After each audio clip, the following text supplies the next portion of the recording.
తెచ్చిన నాయకుడు తెలంగాణకు అన్యాయం జరుగుతుంటే మాట్లాడిన దానిలో ఎంత వాస్తవం అనేది సమీక్షించాలా, మీ అధికారం మించి ఒక మీటింగ్ పెట్టుకోవాలా. కేసీఆర్ గారు అన్న దానిలో ఏంది ఒక్కొక్క point to point wide KCR గారు చెప్పిన దానిలో ఏమన్నా అబద్ధం అనిపిస్తే ఇమ్మీడియట్గా మాట్లాడండి. అవగాహన లేకుండా మంత్రులు అంటే కనీసం అవగాహన లేకుండా, విజ్ఞత లేకుండా, పెద్ద చిన్న అనే గౌరవం లేకుండా ఏది పడితే అది ఇష్టం వచ్చినట్లు మాట్లాడితే చెల్లుతుంది అనుకుంటే కాదు. అది బరాబర్ కేసీఆర్ గారు అన్నదాల్లో 100% వాస్తవాలే. 10 సంవత్సరాల్లో పాలమూరు పచ్చబడలేదా? వాస్తవం కాదా? పాలమూరు పచ్చబడ్డది, కాంగ్రెస్ కళ్ళు ఎర్రబడ్డాయి. దేశంలో నెంబర్ 1 స్థానానికి వరి సాగు తెచ్చింది కేసీఆర్ గారు కాదా? తెలంగాణ రాకముందు ఎంత ఉండే లెక్కలు ఉన్నాయి మీకు తెలుసా? ఇంతకు మీకు అవగాహన ఉందా? ఏదో నోరు ఉంది కదా అని చెప్పి, అధికారం ఉంది కదా అని ఇష్టానుసారంగా మాట్లాడితే ప్రజలు ఊరుకోరు. గుర్తుపెట్టుకోండి,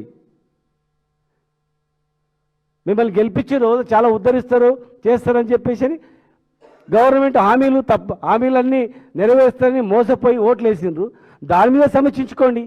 మీరు ఏమి హామీలు ఇచ్చిండ్రు, మీరు ఏం పని చేసిండ్రు, దాని మీద చేయండి.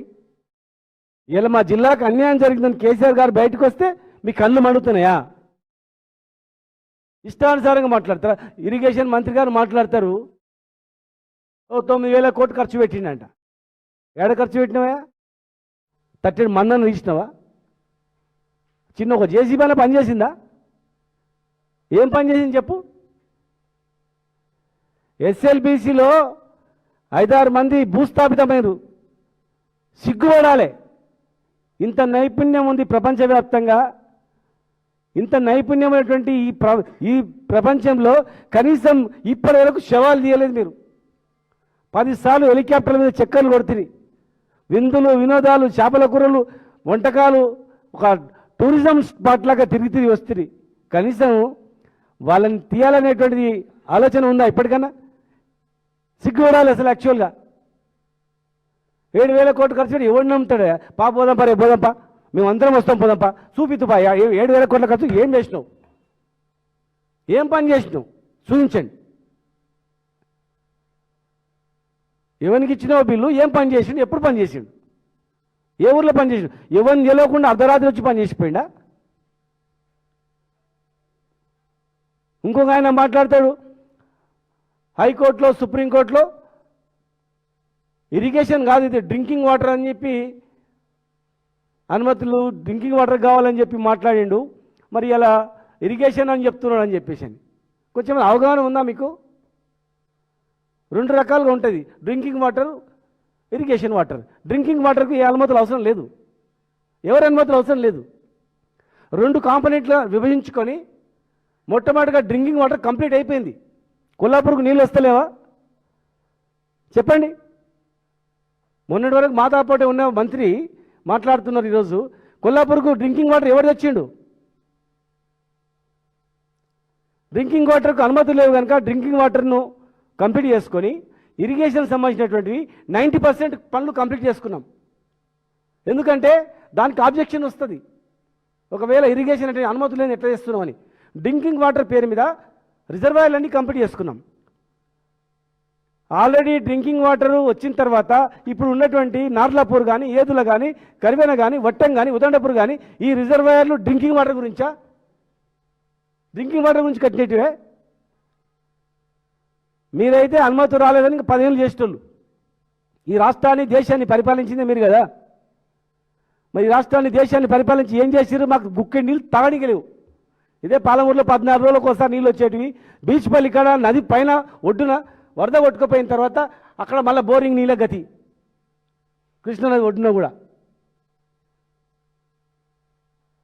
అన్ని అనుమతులు తీసుకొని వచ్చిన తర్వాత ఒక్కొక్క అనుమతి ప్రాజెక్టు కట్టాలంటే 7 రకాల అనుమతులు. అటవీ అనుమతి 25/1/2019లో కంప్లీట్ అయిపోయింది.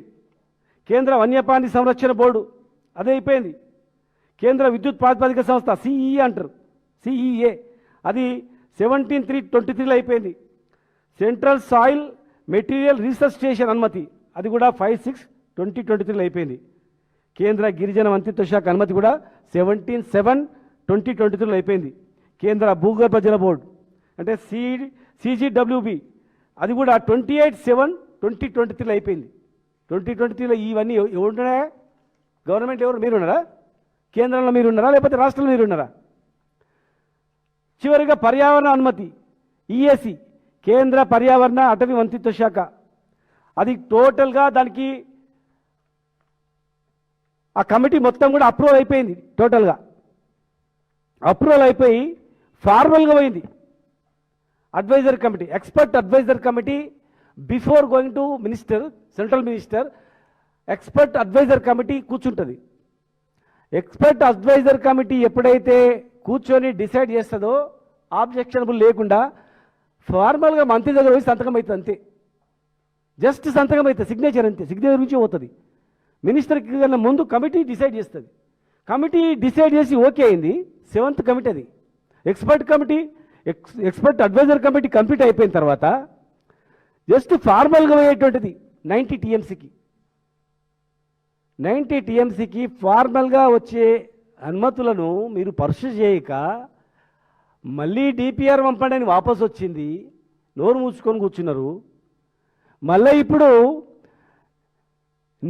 మిగులు జలాలు ఏవైతే ఉన్నాయో 45 TMC దానికి మీరు పంపుతాము, ఏదో పని చేస్తాము అంటే మరి కట్టిన ప్రాజెక్టులు ఏమైపోవాలి? పాలమూరు ఏమైపోవాలి? నల్గొండ ఏమైపోవాలి? రంగారెడ్డి జిల్లా ఏమైపోవాలి? లక్ష్మీదేవిపల్లి ఏమైపోవాలి? డిండి ఏమైపోవాలా? ఏదుల ఏమైపోవాలా? నార్లాపూర్ ఏమైపోవాలా? ఉదండపూర్ ఏమైపోవాలా? కర్వెన ఏమైపోవాలా? వట్టం ఏమైపోవాలా? వీళ్ళు రైతులు ఏమైపోవాలా? ఇక్కడ షాద్ నగర్ నుంచి లాస్ట్ నారాయణపేట వరకు పట్టుకుంటే మొత్తం ఈ ప్రాజెక్టు మీద ఆధారం వేరే బతుకుదేరు లేదు. ఇక జస్ట్ మినిస్టర్కి ఫార్మల్గా సంతకం అయ్యేదాన్ని మీరు పర్సూ చేయకుండా ఉలికి పడుతురే. మేము 7 అనుమతులు తెచ్చి ఒక సంతకం పెట్టిన శాతం కదా. మా ప్రభుత్వం ఉంటే 100% మేము తెచ్చుకునే వాళ్ళం. కనీసం పార్లమెంట్ సభ్యులమైన మేము ఉంటే 100% ఈ రాజు చక్రం తిప్పి సెంట్రల్ గవర్నమెంట్ దగ్గర మొత్తం అనుమతులు తీసుకొచ్చే వాళ్ళం. భయపెట్టించో, లొల్లి పెట్టో, కొట్లాడు.